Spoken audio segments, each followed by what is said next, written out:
নমস্কার। কথাকলির আসরে তোমাদের সবাইকে স্বাগত। আজ আমি তোমাদের পাঠ করে শোনাব বিষ্ণু শর্মা রচিত পঞ্চতন্ত্র গল্প সমগ্র থেকে গঙ্গদত্ত ও প্রিয়দর্শন গল্পটি। গঙ্গদত্ত নামে এক ব্যাঙ সর্দার তার দলবল নিয়ে বাস করত এক পুরনো ইদারার ভেতরে। এই গঙ্গদত্ত বড্ড বদখত মেজাজের ব্যাঙ।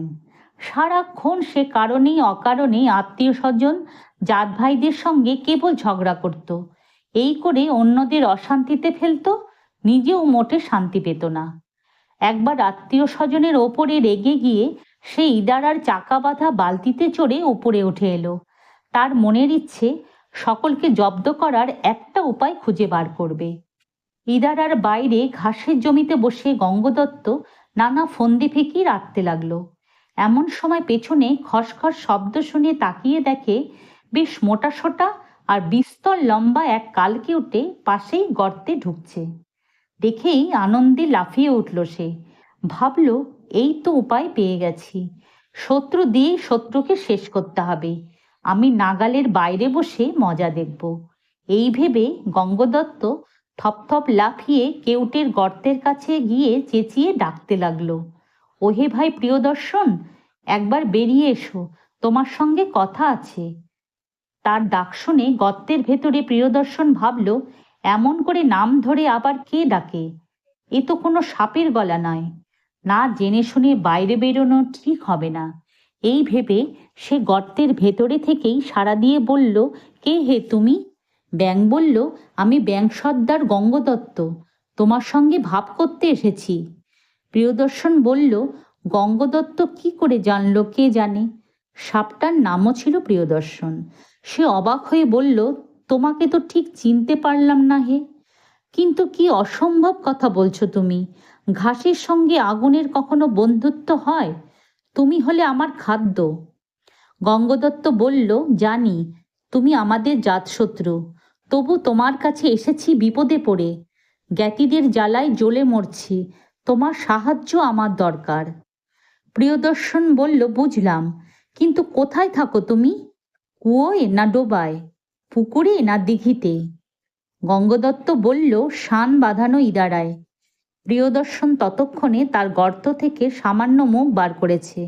জিভ লকলক করে বলল, ইদারায়? খানিক পরে বলল, তাহলে কিছু করা গেল না। আমাদের তো পা নেই, ওখানে ঢুকতে পারবো না। আর ঢুকলেও ভেতরে কোথায় থাকবো, কোথায় দাঁড়িয়ে খাবো? গঙ্গদত্ত বলল, সে ব্যবস্থা আমি করে দেব। তুমি এখন বেরিয়ে এসো।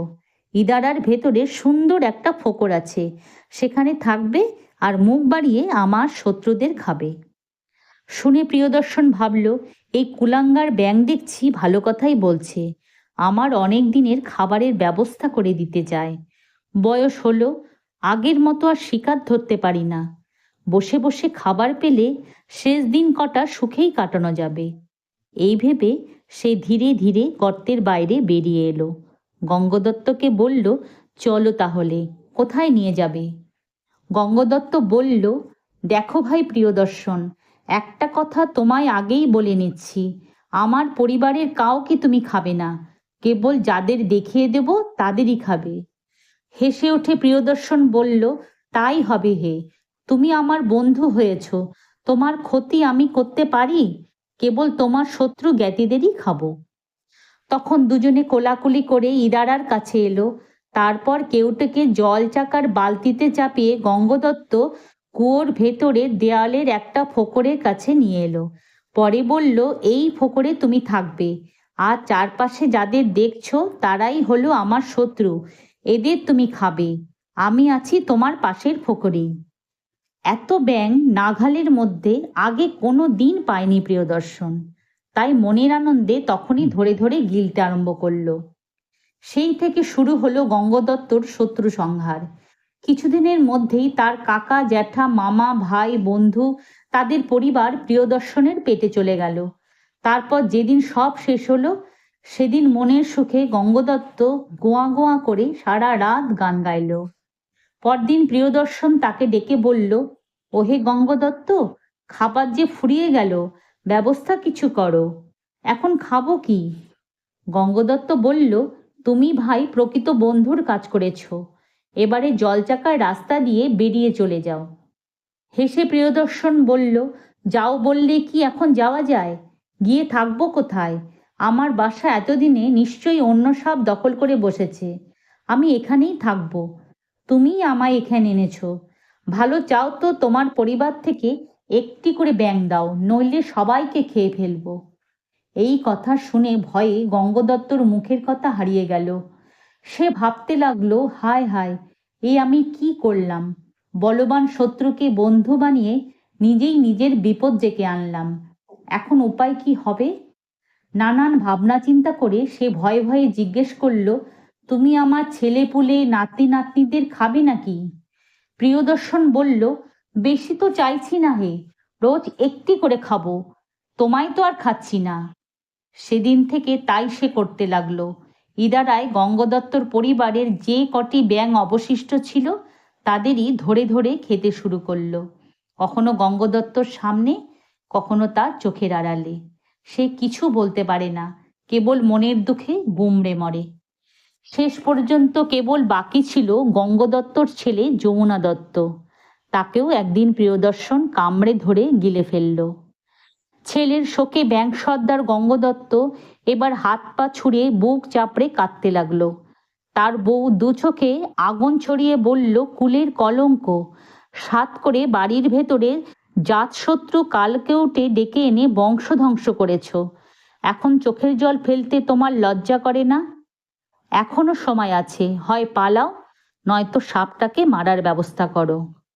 গঙ্গদত্তর বউ আরও কি বলতে যাচ্ছিল, কিন্তু সে সুযোগ সে পেল না। তার আগেই প্রিয়দর্শন তাকে ছোঁ মেরে তুলে নিয়ে কোত করে গিলে ফেলল। গঙ্গদত্ত থ হয়ে রইল। প্রিয়দর্শন তাকে বলল, গঙ্গদত্ত, বড্ড খিদে। তুমি আমাকে এত কথা বলে এখানে নিয়ে এসেছো, শিগগির খেতে দাও। গঙ্গদত্ত মনে মনে কি চিন্তা করল, পরে বলল, এখানে তো আর ব্যাঙ নেই, তবে ভাই, আমি যতক্ষণ রয়েছি তোমার কোনো চিন্তা নেই। তুমি ঠিকই বলেছ, যখন আমি এনেছি তোমার খাবারের ব্যবস্থা আমাকেই তো করতে হবে।